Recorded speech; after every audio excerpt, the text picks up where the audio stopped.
아멘. 아멘. 우리 샬롬 찬양대 귀한 찬양을 통해서 힘을 많이 얻게 됩니다. 귀한 찬양 감사합니다. 제가 지난 7월 달에 3부 예배 설교를 한 뒤에 이 코로나 상황이 심각해져서 비대면 예배로 전환되는 바람에 그 뒤로는 3부 예배 설교를 할 기회가 없어졌습니다.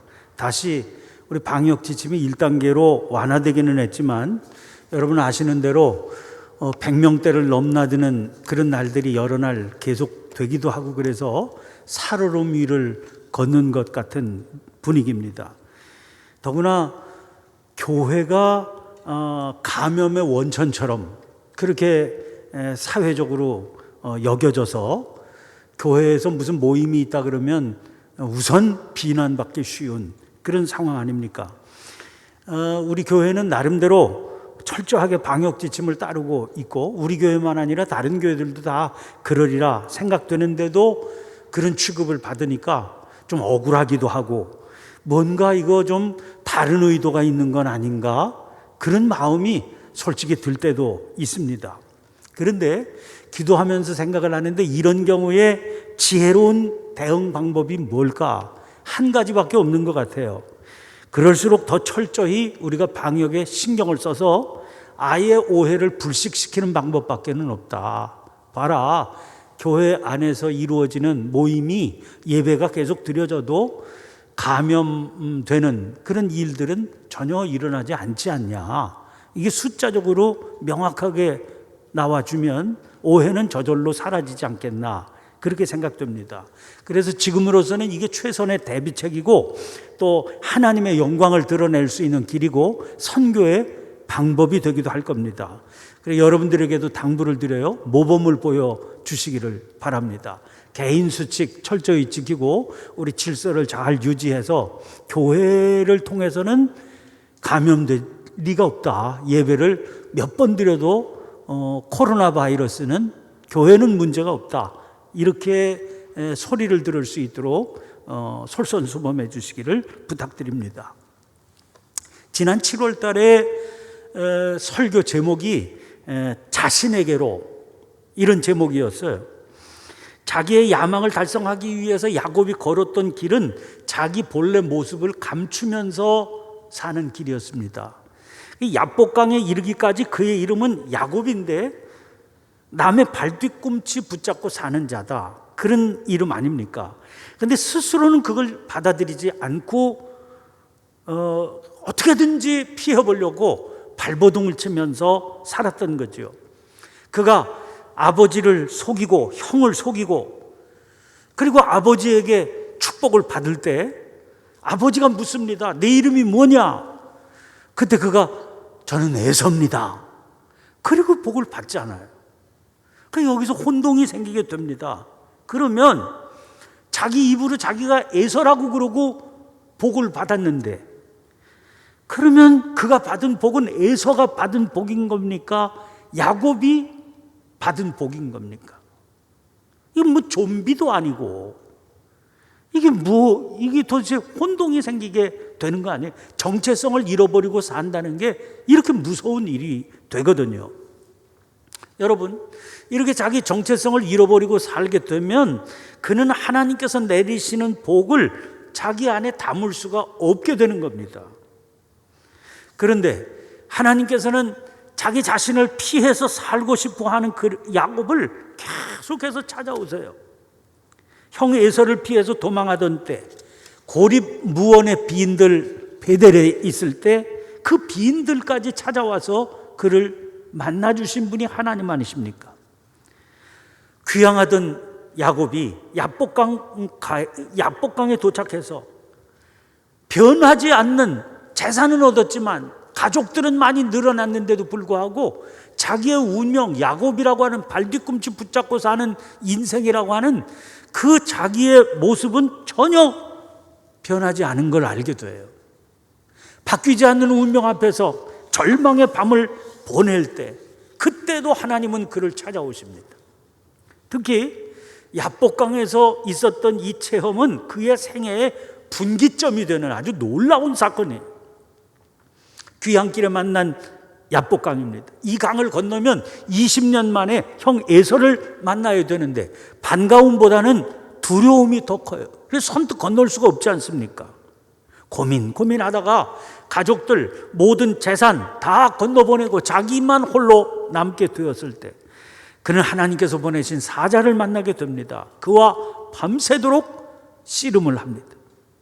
날이 새도록 씨름을 끝내지 못한 그런 그 씨름을 끝내겠다고 하나님의 사자가 이제 그만 나를 놔주라, 내가 가야 되겠다. 야곱이 놓지 않잖아요. 할 수 없이 하나님의 사자가 야곱의 허벅지 관절을 부러뜨립니다. 다리를 절게 돼요. 그런 상황 속에서도 야곱이 그를 놓지 않습니다. 자기를 축복해 줘야 이 손 놓겠다는 거예요. 그러자 그 야곱에게 하나님의 사자가 묻습니다. 내 이름이 뭐냐? 야곱입니다. 사실 야곱이 자기 입으로 자기 이름을 말한 거는요, 이때가 성경에 처음으로 등장하는 겁니다. 자기 입으로는 에서라고 한 적이 있어요. 그냥 애둘러서 얘기한 적이 있지, 나는 남의 발뒤꿈치 붙잡고 사는 인생입니다, 이렇게 말을 못하는 거예요. 받아들이지 않으니까요. 이때 처음 자기 입으로 야곱이라고 얘기합니다. 그러자 하나님의 사자가 그에게 얘기를 해요. 그래, 너 지금까지 그렇게 힘겨운 삶을 살았구나. 이제부터는 내 이름을 이스라엘이라고 바꿔라. 32장 28절에 그 말씀이 나오잖아요. 내 이름을 다시는 야곱이라 부를 것이 아니요 이스라엘이라 부를 것이니 이는 내가 하나님과 및 사람들과 겨루어 이겼음이니라. 여러분, 하나님의 사자의 입을 통하기는 했지만 이것은 하나님의 선언인 겁니다. 그 하나님께서 뭐라고 그러시는 거예요 지금? 다른 사람들은 어떻게 여기든, 너 스스로는 어떻게 너를 받아들이든 나는 너를 그렇게 인정하겠다는 거예요. 나는 너를 그렇게 그런 존재로 받아들이겠다는 겁니다. 다시는 야곱이라 부르지 않겠다. 너는 이스라엘이다. 여러분, 이제 이스라엘이 됐어요. 즉 하나님과 겨루어 이긴 자가, 남의 발뒤꿈치 붙잡고 살던 자가 완전히 다른 존재가 된 거지요. 이스라엘. 야곱이, 이스라엘로 변화된 야곱이 드디어 야복강을 건넙니다. 그런데 그 건너서 에서를 만나게 되잖아요. 그런데 그 건널 때의 장면을 오늘 본문 말씀에 묘사하고 있어서 그 본문을 본문으로 정하게 된 겁니다. 여러분, 우리가 주목해 보고 싶은 것은요, 이렇게 야곱이라고 하는 사람이 이스라엘로 바뀌어가지고 강을 건너는데 그 형을 만나러 갈 때의 대형, 그 대형이 어떻게 구성이 됐냐, 이걸 좀 주목해서 보고 싶은 거예요. 야복강을 건너기 전에는요, 자기 가족들 또 재산 다 먼저 보내고 자기는 혼자 남았지요.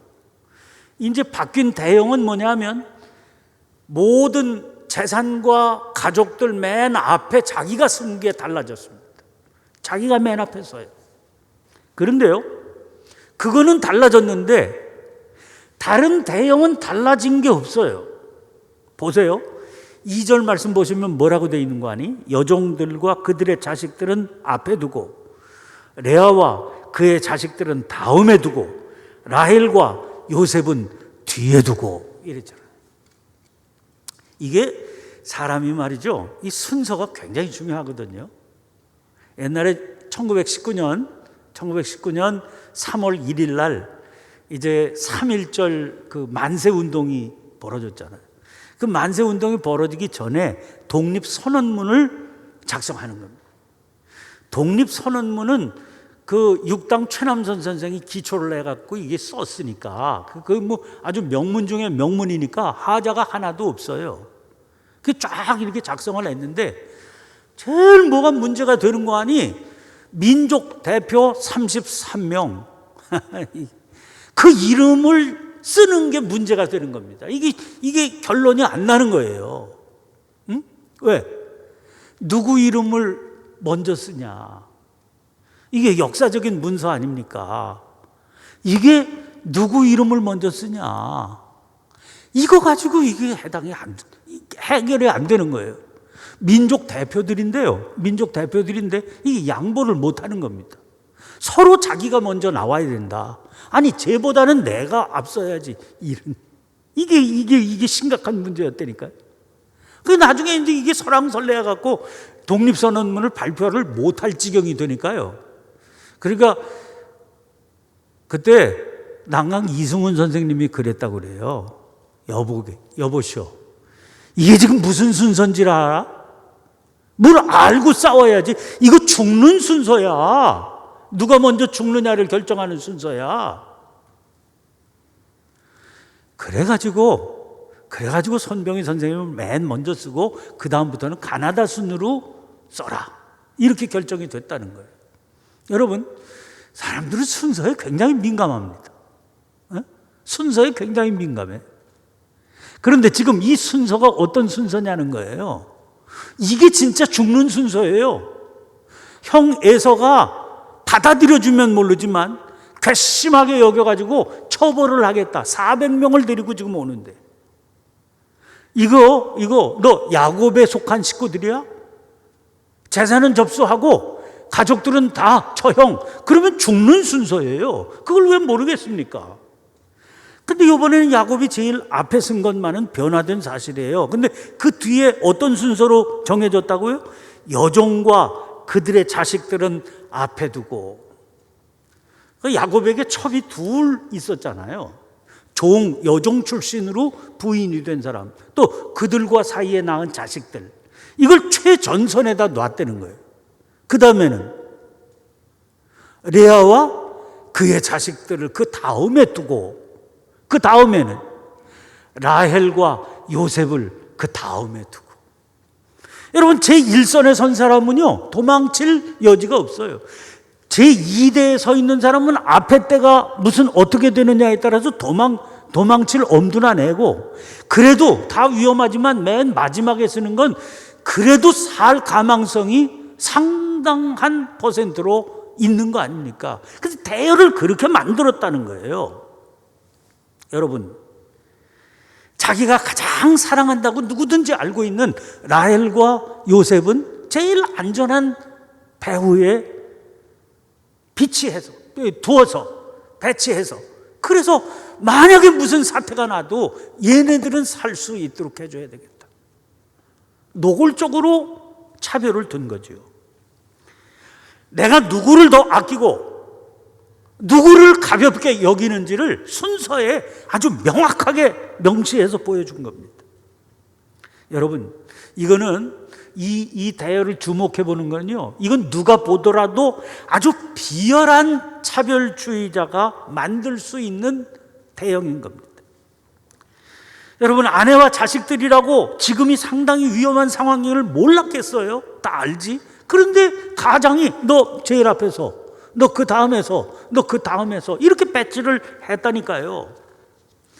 여러분, 그때 맨 앞에 설 수밖에 없게 된 그 아내와 자식들이 느꼈을 이 위험한 상황으로 아버지에 의해서 내몰려야 됐을, 남편에 의해서 내몰려야 됐을 그 아내와 그의 자식들이 느꼈을 그 비참한 마음을 여러분 상상해 보세요. 여러분, 이 마음이 결과가 어떻게 나왔겠습니까? 라헬은 가는 도중에, 이제 이 야복강 건너서 가나안 땅으로 가는 도중에 세상을 떠나요. 아기를 낳다가 출산을 하다가 세상을 떠나게 되지요. 근데 요셉은 살아남잖아요. 여러분, 라헬은 더 이상 다른 가족들이 미워할래야 미워할 수가 없지요. 그런데 요셉에게 얼마나 미운 생각이 들었겠습니까? 그래서 요셉은 미움과 증오의 대상이 될 수밖에 없어요. 나중에 이 요셉을 어떻게든지 형제들이 죽이려고 하고요. 그리고 심지어 애굽의 종으로 팔아버리는 그런 일들이 그 사람들의 성품이 지독히 악해서 된 거겠습니까? 이런 미움과 증오의 결과 아닙니까? 여러분, 게다가 이 야곱이 형과 상봉하는 장면을 한번 보세요. 3절에 보니까 자기는 그들 앞에서 나아가되 몸을 7번 땅에 굽히며 그의 형 에서에게 가까이 가니, 형에게 용서를 구하는 자세라 지극히 공경하며 또 겸손을 위해서 취한 동작일 수 있지요. 그러나 깊이 허리를 숙이는 것, 한 번쯤 엎드려 절하는 것, 그게 아니고 7번씩이나 몸을 땅에 굽혀 거의 기다시피 해서 형에게 갔다는 거예요. 그건 단순한 공경이 아니라 아주 지나치게 비굴한 모습을 보인 거다, 이렇게 볼 수밖에 없죠. 지난 2016년에 세상을 떠난 분인데 엘리 위젤이라고 하는 분이 계세요. 이 사람의 소설 밤이라고 하는 소설이 대단히 유명한 소설이죠. 이 사람은 어린 나이에 아우슈비츠 수용소에 수용돼서 수없이 많은 사람들이 죽어가는 장면들을 지켜보고 자기 본인 스스로도 아주 겨우 구사일생으로 살아난 사람이거든요. 이 사람이 그 일을 회고하면서 그 수용소에서 경험을 담아내서 자기가 할 수 있는 일이 뭐냐, 거기에 진력하고 노력했기 때문에 작품도 귀한 작품을 썼지만 평화활동에 투철한 그런 업적을 남겨서 1986년에 노벨 평화상 수상자가 돼요. 이 사람은 그 수용소에서의 경험을 심화시켜서 인간성의 심연을 들여다보는 그런 일에 매달렸던 분입니다. 이분이 야곱이 에서를 만나던 이 장면을 해석해 놓은 게 있어요. 자기의 책에서. 그 책에서 이렇게 얘기를 합니다. 이 장면을, 야복강에서의 씨름이 야곱을 완전히 변화시킨 것은 아니다. 야곱의 어두운 그림자가 여전히 이스라엘 안에 남아 있는 것이다. 지금 하나님께서 너를 다시는 야곱이라 부르지 않아. 내가 너를 이스라엘이라 부르겠어. 그 이스라엘과 야곱은 동일인에 대한 호칭이지만 성격이 전혀 다르잖아요. 그런데 여러분, 하나님께서 그렇게 선언하셨다고 해서 어제까지의 야곱이 내면적으로 당장 이스라엘이 된 것은 아니다. 그게 엘리 위젤의 해석이에요. 사람은 그렇게 바뀌는 존재가 아니다, 그런 얘기입니다. 그런 이유 때문일까요? 여러분, 아까 분명히 다시는 야곱이라 부르지 않고 이스라엘이라고 부르겠다, 하나님께서 그렇게 말씀하셨잖아요. 그런데 오늘 그 사건이 일어난 직후인 장면인데도 불구하고 본문에서는 이스라엘이라고 부르지 않고 계속해서 야곱이라고 부르고 있어요. 그래서 제가 한번 찾아봤거든요. 이 말씀 이후에 본문에서는 어떻게 이 사람을 부르고 있나 보니까 어떤 때는 야곱으로 부르고 어떤 때는 이스라엘로 불러요. 그 횟수를 세보니까요, 창세기 33장부터 50장까지 이 본문 이후에 쭉 전개되는 내용을 보니까 야곱이라고 등장하는 건 45번이고요 이스라엘이라고 등장하는 건 23번이에요 야곱이 거의 2배가량 많이 등장을 하고 있어요. 이것은 여러분, 성경에는 이름이 바뀌는 그 사례가 많이 있잖아요. 대표적인 게 아브라함이 된 거죠. 아브라함으로 이름이 바뀌고 난 뒤에 한 번도 아브라함이라고 부른 적이 없어요. 계속해서 아브라함이죠. 그럼 그것과는 너무나 대조적이에요. 그래서 이게 무슨 의미일까? 그렇게 생각을 해봤어요. 여러분, 아브라함의 경우와 큰 차이가 있다면 야곱의 경우에는 야곱이라고 하는 그의 이름에 그의 발목이 붙잡고 있는 그의 성품이 배어 있어요. 이름에. 야곱은 단순한 호칭이 아니에요. 그의 삶의 내면이 야곱이에요. 자, 근데 문제는 그 내면의 성품이라고 하는 게 쉽게 바뀌지 않는다는 게 문제예요. 이름만 이스라엘 부르면 무슨 소용이 있습니까? 내면이 이스라엘이 돼야죠. 근데 그게 그렇게 쉽게 안 바뀌어진다는 거예요. 야복강 사건은 야곱이었던 그의 생애가 이스라엘로 바뀌는 획기적인 사건임에 틀림이 없어요. 그런데 그 획기적인 사건은 틀림이 없지만 그 사건이 그의 성품 통째로 전체를 바꾸지는 못한다는 겁니다. 다시 말해서 그 사건은 하나님께서 여전히 야곱인 그 야곱을 이스라엘로 받아들이신 사건이지, 그 사건으로 야곱이 100% 이스라엘로 바뀌는 건 아니다 하는 겁니다. 인간은요, 그렇게 바뀔 수 있는 존재가 아니라는 거예요. 물론 변화가 되지요. 성숙도 되고. 그러나 100% 야곱이었던 사람이 어느 한순간 은혜 받고 그야말로 속되게 뒤집어져서 이스라엘이 됐다, 그런 건 없다는 거예요. 이스라엘인 그의 안에 야곱이 여전히 깃들어 있고요. 어쩌면 이스라엘의 모습보다는 야곱의 모습인 경우가 더 많다는 겁니다. 보네퍼의 신도의 공동생활이라고 하는 책을 보면 보네퍼는 그래서 며칠간의 수련회가 지니고 있는 위험성이 있다, 그렇게 지적을 하고 있습니다. 무슨 얘기냐면, 여러분 우리가 어떤 특별한 한 2박 3일, 3박 4일 특별 기도회, 수련회 이런 데 참석하잖아요. 그래서 거기서 막 말씀을 막 집중적으로 먹고, 그리고 뜨겁게 기도하고, 그리고 그야말로 속된 말로 뒤집어지고, 그래서 은혜 충만히 받고 난 새로워졌다, 난 다른 존재가 됐다, 이런 경험을 하게 되잖아요. 중생의 체험을 하고, 그리고 정말 은혜가 덧입혀지는 그 성령의 기름 부으심, 이런 걸 경험하게 되잖아요. 그런 경험들 여러분들이 있으실 거예요. 또는 어떤 특별한 집회, 부흥회 같은데 이런 데 참석해서요, 아주 강력한 영적인 체험을 할 수 있지요.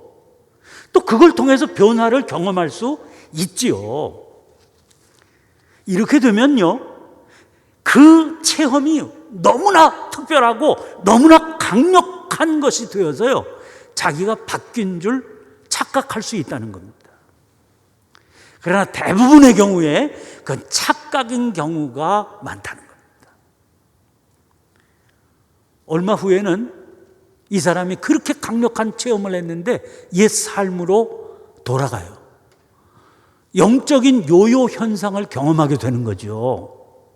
그러면 무슨 문제가 나타나는 거 아니? 그러면 도대체 내가 몇 년 전에 언젠가 그 수련회에서, 언젠가 그 부흥회에서 받았던 강력한 체험, 변화를 경험했던 그 경험은 도대체 뭐였나? 이 회의가 찾아오게 돼요. 이건 어디 간 거야? 그때 내가 진짜 영적 체험한 건 맞아? 그때 성령님께서 나를 어루만져 주셨다는 게 맞아? 회의에 빠지게 돼요. 그렇게 되면은요, 그 뒤로는 영적 경험을 무시하게 돼요. 오히려 거꾸로. 그러면서 무감각하게 돼요. 왕년에는 뜨거워서 성령의 기름 부으심 때문에 막 펄펄 뛰던 사람이 교회도 안 나가는 사람이 될 수가 있다는 거예요.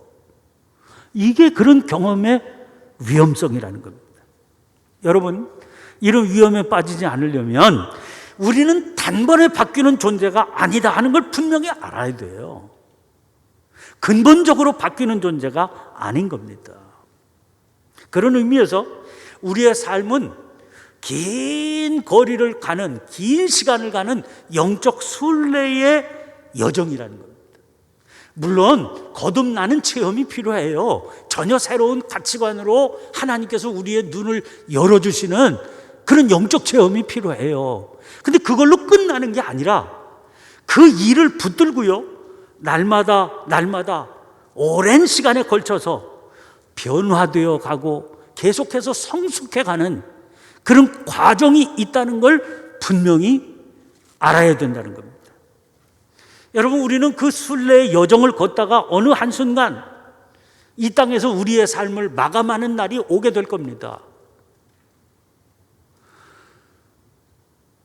아니, 아직 내 모습은 이런 모습인데, 아직 내 모습은 이렇게 성숙하지 못한 모습인데, 이렇게 인생길을 가다가 하나님이 나를 부르세요. 그럼 부족한 채로, 완전하지 못한 채로 하나님 앞으로 가게 되지 않겠습니까? 우리는 누구든지 당연히 불완전한 모습으로 하나님 앞에 언젠가 서게 될 겁니다. 근데 하나님 우리를 어떻게 맞이해 주실까요? 하나님께서는 우리의 완전함을 보시지 않고 순례의 여정을 보세요. 중생을 통해서 거듭난 존재인데 쉬지 않고 자라간 삶인지 그걸 보신다는 거예요. 존 스토트가 말했습니다. 하나님은 하나님의 은혜로 된 지금의 우리를 보신다 그랬어요. 여러 해 전에 우리나라에서는 참 소모적이고 낭비적인 에너지를 낭비하는 그런 논쟁이 교계에서 치열하게 전개된 적이 있어요. 하나님이 옳으냐 하느님이 옳으냐. 굉장히 시끄러웠어요. 로마 가톨릭 교회에서는 지금 하느님이라고 그러죠. 그 공동번역 성경을 보면 하느님으로 되어 있어요. 근데 우리 개신교에서는 뭐 하나님 이렇게 성경이 되어 있고 그리고 하나님 이렇게 불렀는데 어떤 분들이 또 하느님이 옳다 이렇게 또 고집하고 그 뒤로 계속해서 하느님이라고 자기는 부르겠다 이런 분들이 있어요. 근데 저는 이게 굉장히 소모적인 논쟁이라고 생각이 돼요. 왜? 중요한 것은 하나님이냐 하느님이냐가 아니라 어떤 하나님이냐 그게 중요한 거죠. 하나님이든 하나님이든. 저는 그렇게 생각해요. 다른 분들은 그게 굉장히 중요한 문제라고 여길지 모르지만 제 개인적으로는 그런 생각을 해요. 어떻게 부르느냐가 중요해요. 그렇게 부르는 그분이 도대체 어떤 분이냐가 중요하죠. 예를 들면 하나님이라고 부르는데 이 사람이 부르는 하나님은 성경의 그 하나님이 성경에 말씀하신 그 하나님이 아니라 무당이 섬기는 기복주의적인 신일 수 있거든요. 그러면 하나님이라고 불렀다고 옳은 거예요? 그렇지 않잖아요. 그러니까 사실은 그런 사람들이 얼마나 많은지 몰라요. 당신의 하나님은 도대체 어떤 분이시냐? 성경의 하나님이 아니에요. 무당의 하나님이에요. 무당의 신이에요. 그런 경우가 많죠. 이건 비단 요즘만의 문제가 아닙니다. 성경시대에도요, 여호와를 입에 달고 사는데, 여호와의 이름을 입에 달고 사는데, 그러니까 하나님을 믿는다고 자기는 굳게 생각하는데 실제로는 가나안의 신을 따르는 그런 사람들이 얼마나 많이 있었는지 몰라요. 게다가 하나님이라고 하는 호칭은 같아요. 우리가 대화를 하다 보면 하나님이라고 똑같이 불러요. 근데 내가 말하는 그 하나님하고 내가 말하는 하나님이 전혀 다른 분일 수가 있어요. 그렇지 않아요? 이런 오해, 이런 잘못을 피하기 위해서 성경은 우리가 믿는 하나님이 도대체 어떤 분이냐 하는 걸 아주 분명히 규정해 놨어요. 어떤 하나님? 성경이 가르쳐주는 하나님은 어떤 하나님이세요?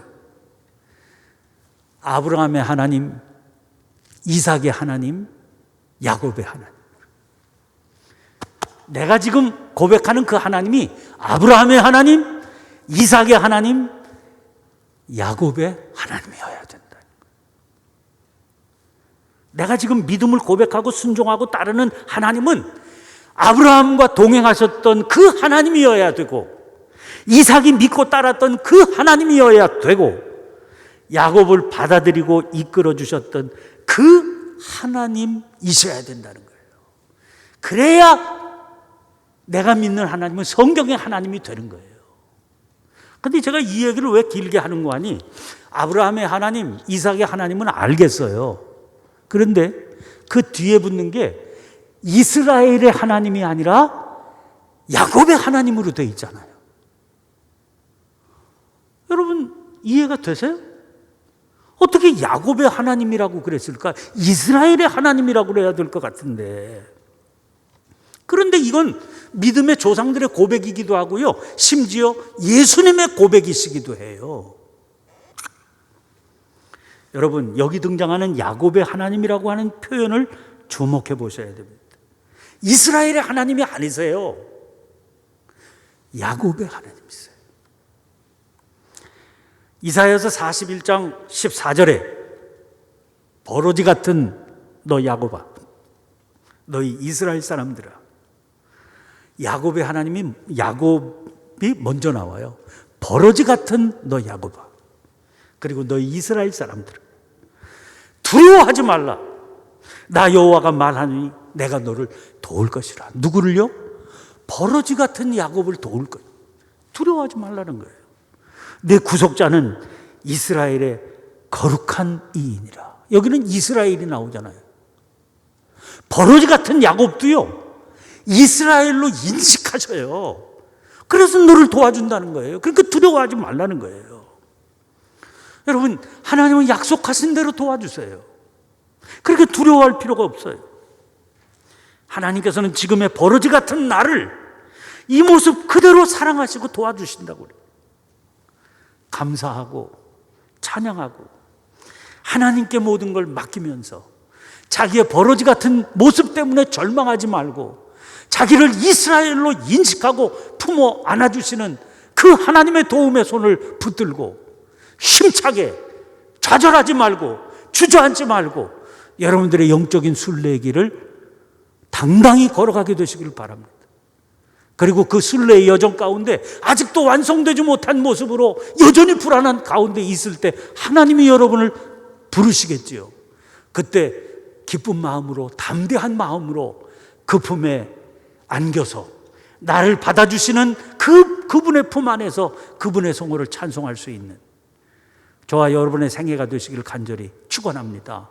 기도하겠습니다. 존귀하신 주님, 아무리 생각해 보아도 조금이라도 양심적인 눈으로 제가 저를 보면 어떻게 제 모습이 이스라엘이라고 강변할 수 있겠습니까? 여전히 야곱의 모습이 짙게 드리워져서 절망할 때가 많고 낙심할 때가 많습니다.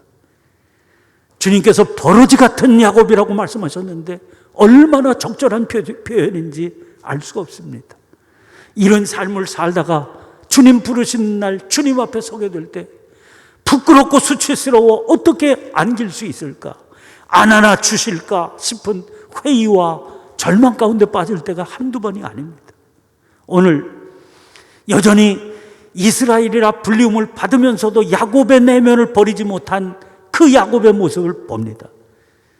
그런데 그를 바라보시며 우리가 고백하는 하나님이 야곱의 하나님이라고 말씀하시는 그 은혜를 인하여 찬송과 영광을 돌립니다. 위기의 순간들이 계속되니 하나님, 야곱 같은 기회주의적이고 아버지 하나님 너무나 차별적이고 자기만 아는 그런 이기적인 모습들이 너무너무 자주 저희의 삶 가운데 전면에 나타나고 있습니다. 하나님, 이 부족한 모습, 이 천박한 모습, 이 어리석고 미련한 모습을 용서하여 주옵소서. 이대로 머물지 않게 하시고 이런 중에도 날마다 성숙하게 해주시는 주님의 은혜를 힘얻어 순례의 여정을 거듭 진행해 나갈 수 있는 저희들이 되게 해 주시옵소서. 오늘도 복된 주일 주님 앞에 나와 예배를 드리며 비록 야곱 같은 모습이지만 주님께서 붙들어 거룩한 삶을 향하여 나아가게 해주신 그 손길을 찬양하며 영광을 돌리며 걷게 해주신 것 감사합니다. 쉬지 않고 이 순례의 길 걸어갈 수 있는 저희 모두가 되게 하여 주시옵소서. 예수님 이름으로 기도하옵나이다. 아멘.